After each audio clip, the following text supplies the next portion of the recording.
আমার নবী আফসোস করে বলেছিলেন, এমন এক জামানা আসবে মসজিদ গরীব হয়ে যাবে, মসজিদ অসহায় হয়ে যাবে, মসজিদের কান্না কেউ শুনবে না, আল্লাহ শুনবে। মসজিদে কিসের অভাব হবে? টাইলসের অভাব না, ফ্যান লাইটের অভাব না, কিসের অভাব? মুসল্লির অভাব। ঠিক কিনা? মুসল্লির অভাব।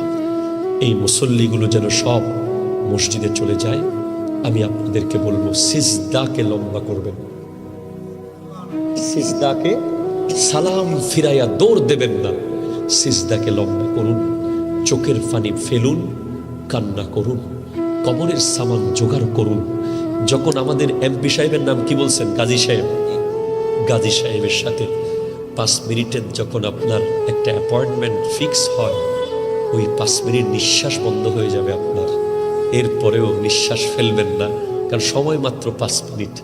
কি কথা আছে সব বলে দিবেন।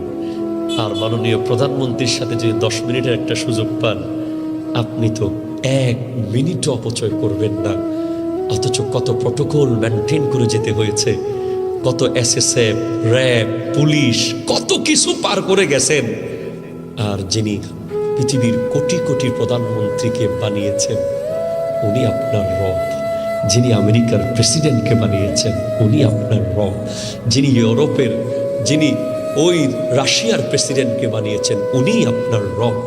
ওনার কাছে যেতে কোনো প্রটোকল আপনার লাগে না, ওনার দরজা আপনার জন্য খোলা।